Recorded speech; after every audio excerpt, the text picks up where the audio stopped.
So, this is Agent 6415. I was just wanting to give you guys another update of my new system. I'm so excited. It's like Christmas in October. Yes, that's right, Christmas in October. Last video I probably had for you guys, I had my Asus mini ATX board, and it's right over here, and my friend needed a computer, a budget build, and I thought, well, I saved up enough, I might as well go ahead and get myself a system that'll last a while, because I've since taken my real beefy computer and took it to work and used it for video editing, and then this one was my budget build. I was going to end up getting an Asus Sabertooth for it and just making it last a while, but I thought, let's take the opportunity to do this. So I went ahead and packaged that up for him, and I'm going to give that to him, put a heatsink and fan on it for him. Surprisingly enough, too, this is a Rocket Fish from Best Buy, and it works actually very well. For, I think it's like 30 bucks. It's probably not as good as the Hyper 212 Plus, which I'd rather have had, but just to get one on the fly, that was pretty good from Best Buy, so just a slight recommend there. I've also upgraded my speaker system since last. These are phenomenal. You can get these from Newegg. These are the Monitor series, the 45Bs, and they are a lot bigger than I thought they'd be, but they sound amazing. And then I have a subwoofer, 10-inch subwoofer PSW 108 Polk audio there, so delivers great performance. But enough of the speakers.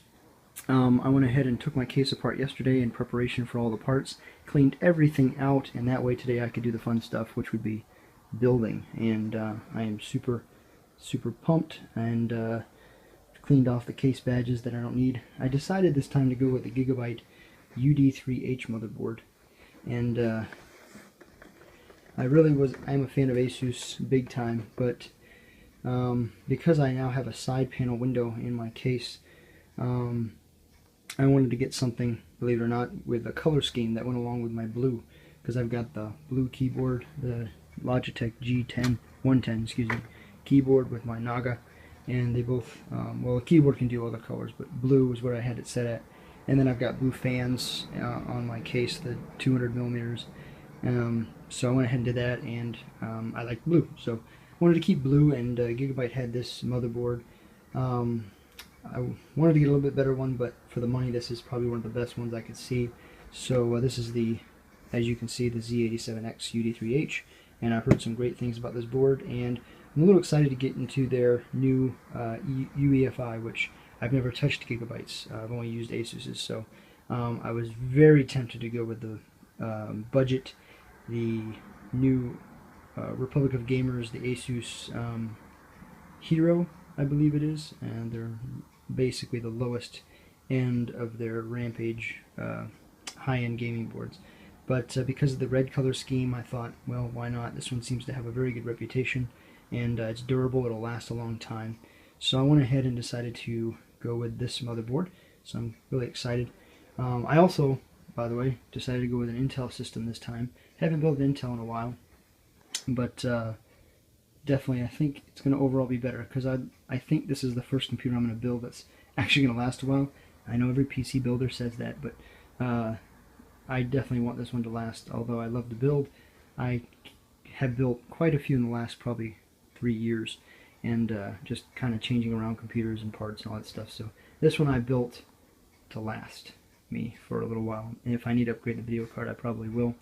So I went with the Intel Core i5 4670K, and I didn't go with a 4770K because since it's just my entertainment build, I only use this computer for audio, music, listening, and movies if I want to do that sometimes, but also for playing some games.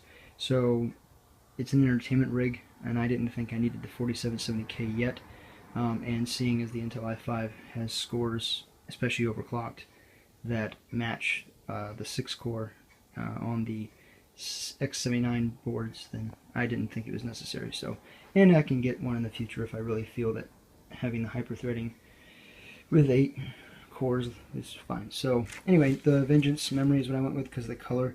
They look pretty sweet, and these are rated at, what are these actually? I can't remember. I was going to go with 2133, but I think I ended up just deciding to go with 1866. Yep, 1866, and they're rated at 9, 10, 9, 28, I think. So they're Vengeance. I haven't had Corsair memory in a long time either, so I went ahead and put some money into that. Almost went with G-Skill, but I decided to go with Corsair. I used Corsair memory in my very first build in 2004, so kudos for them. I went ahead and bought myself a couple new fans, some of these new Corsair Quiets, the SP120s. I'm going to put them on my H80 water cooler, so I'm going to just kind of change the fans out there and see how that works. And the other fans works fine still, but I just thought I would upgrade those since it's time. And then I got the GTX 760. So my 660, I went ahead and sold that one, and I thought I might as well just get an upgrade. Since the performance on this one is supposed to be very similar to the 670, which I was kind of excited about, I went ahead and did this one. It gives you also performance as close to a 6950. So I think 6950, yeah. So this one has good reviews. It has excellent, I don't know how much it'll overclock, but it's already overclocked. And it has the ACX cooler, so it's got the dual fan configuration. Because of the way my exhaust flows, everything goes in the sides and goes out the top. I think it's going to work pretty good. And then my H80 is a couple years old, but I think it's still working strong. I don't know really what the lifespan is on those, but I'm hoping it'll last me for another 3 years or so. I hope. If not, I'll replace it. So those are pretty much the new parts, and I'm going to put all these in, and we're going to see how everything works. And I'll do a video for you on the actual performance and stuff. I just wanted to show you guys the motherboard out of the box, and it is a nice looking motherboard. I really like the way it looks. It's very sharp. It's a clean look, and I like that. Just beautiful. Beautiful. It even includes features like the power button right there and the reset. Oh, it's just great. It's got a number for CMOS codes, which is cool. Yeah, they may not call it that anymore, but very nice. Oh man, a lot of SATA ports. Or, yeah. And I think it has 6 USB 3s on the back. That's awesome. And very good. And I'll give you guys a closer look there.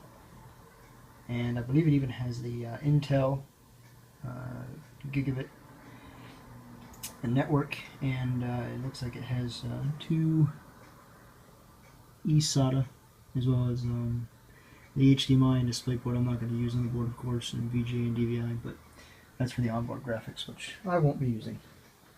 Very nice, very solid. I like the black capacitors too. Very nice. Good heat sinks. Beautiful. I'm going to show you guys the motherboard. It is installed in the case. This has been a really good case. I've really liked it a lot for the last 2 years. The processor and RAM is installed, and all my SATA drives. I've got my media disk SSD 120 ADATA, very good drive, been good. And then I've got my DVD burner, and I've got a eSATA on the actual top of the case, so that's all plugged in. And my power reset switch, USB 2 front panel. This case, since it's older, does not have USB 3.0 on the front, but that's okay. I have 6 on the back, so everything I use is not really that accessible. And I have the front panel audio plugged in. I probably will not use it because I've got a Creative sound blaster I use for my games, which is awesome. And then I also have my external audio Focusrite 2i2, so I don't use the onboard audio at all, but it's there just in case if I ever want it. It's there, it's plugged in and ready to go. But beautiful motherboard, and I'm going to assemble the H80 now, and these SP120 fans. These are nice, they're very nice, and I can't wait to put them on there. So this is the system all up and running. Everything seems to be running well. Before I put all the side panel and case stuff back on, I'm making sure everything works good. Looks really cool. I really like the blue accents. Definitely very nice. And Windows is installed, and I'm installing the drivers from the CD first. Then I gotta install my wireless card, put all the drivers on, and then I'm gonna do a bunch of testing. But definitely very sweet, very awesome. This is the computer all assembled. Everything has been installed. I have been installing all my software, drivers, and everything that I pretty much need onto my drives, and it seems to do pretty well. I have it currently overclocked to, let me pull this up over here. Alright. Sorry, my light's on for my camera and it may be reflecting off my LCD panel. Oops, wrong one.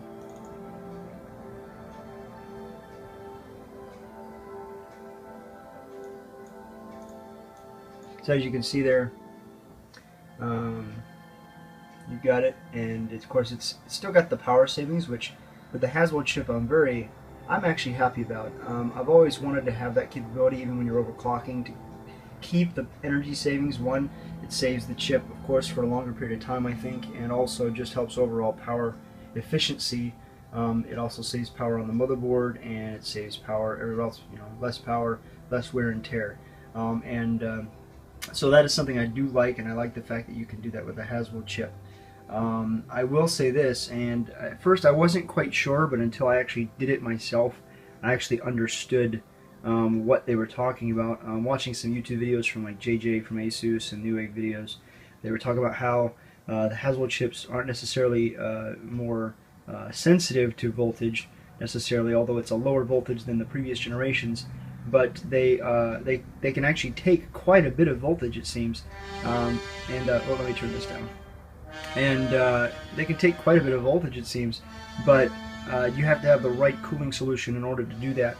And I have an H80 now that's a couple years old. I was really hoping that it's still going to last me for a few more years.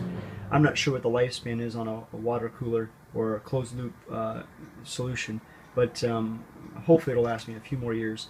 And I have the fans set to medium. Now on my other build, the 4 GHz Phenom 965, I had no problems at all. It cooled the chip very, very well at the lowest fan speeds. And pretty much the fan speeds, I think I've already said this in a previous video, but they don't necessarily, they do this, change the speed of the fans, but it's not so much that as it is how fast they react and how quickly they ramp up. And I also bought these are the SP120s, and they are much quieter than the previous fans that were on. They're over here, and they're much quieter, even at the highest speed. So I didn't seem to notice too much of a difference between the middle and the high speed on this chip, so I left it on the middle just to keep it a little quieter when I listen to music and other things for entertainment. But the voltage on these, the temperature changes so dramatically, and maybe that's something that was an Intel thing.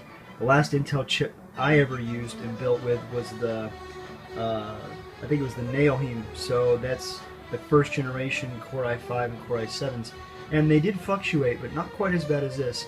Running AIDA 64 for probably about 25 minutes, I had a max temperature of about 72 degrees Celsius, and then I had a minimum temperature of like 64, and that's a huge range, almost 10 degrees that it just fluctuates between at full load. It's not a matter of going under load and then going back up to full. So it's definitely a very wide range. It's not just like a standard, 72 degrees max and it stays that way. And I've kind of gotten away from testing with Prime 95 and stuff, especially with the advice that JJ from Asus was giving with his Haswell overclocking. So simply just because sometimes those are not the most efficient or benchmarks to be able to test the processor with, although they will test maybe major heat output. They tend to provide too much voltage for the CPU and raise the temps even more. It's not really a real world simulation. So I tend to do a lot more of 3D Mark benchmarks along with just AIDA 64 itself at the same time, even to just use up all the bus that I can. And it does well. I got the chip at 4.5 gigahertz, and very nice that it's able to do all the Intel power saving technologies. The memory's running at 1866 like it should. It went right to what it should have when I went to the XMP profile. And the graphics card is pretty powerful. I was hoping to get a little bit more out of it because I heard about some good overclocking potential from it, but it is an already overclocked card. I think the max turbo boost I got out of it was 1300 megahertz, or 1.3 gigahertz if you would. And I haven't had a game yet use its full power consumption, so I haven't had to really raise that. at all, so it does a pretty good job. Let me pull up the graphics here so you can see my settings. You go to the side so it won't be so glary. So, you know, I did raise it 105 and target of 85 degrees. It's kind of linked together there. And I raised it 50 and 125. I had it up to 100, but it crashed on the core. And then I could probably go higher on the memory, but 200 gigabytes per second worth of bandwidth, I don't think I'm ever going to saturate that at all on the card, unless there's something I'm missing about bandwidth. So it's pretty sweet. And I could tell when I started it without overclocking that it's faster than my Phenom system by a good bit. And this actually gets a higher score slightly than my overclocked AMD FX 8350 in my office, which my AMD FX 8350 is at 4.6 gigahertz, and this one got a Cinebench score of 7.68. which is pretty crazy that the i5 can get that. But I didn't really need the i7 4770K, although I wanted it, but for the price I think this is going to do quite well for the money and play all the games. And I did play a couple games just to test that as well, and my minimum frame rates shot up. It's just crazy. And I did run a Super Pi, and it accomplished, I have the old Super Pi, not W Prime or anything, and it did it in 10 seconds. So IPCs are just outstanding. I really love the motherboard. It is a Gigabyte, although I'm a big fan of Asus, but the color scheme was what I was looking for as well, and it actually does quite well. The UEFI was a little confusing at first, just because I'm so used to Asus's EUFI, but I got a hold of it, and I was able to play around with it a little bit. Left a lot of the settings on auto. I just simply put the voltage to an offset voltage and made it max of 1.3 volts to get the 4.5 gigahertz, and pretty much left everything else auto. I turned off turbo core technology, and I made sure to turn off the integrated graphics. I'm not sure if that's what you're supposed to do, but that's what I did. So since I won't be using it. But great motherboard. I like it so far. It's been very stable and very cool running overall, the whole system. And I think this build will definitely, hopefully, last me 4 to 5 years. That's not in my blood to do that, but just to save some money and do other things, I wanted to get something that would probably last a while. So if you guys have any questions, I am a busy person, but I will try to answer anything that I can when I can. And yeah, definitely good chip, highly recommend it, and definitely very fast.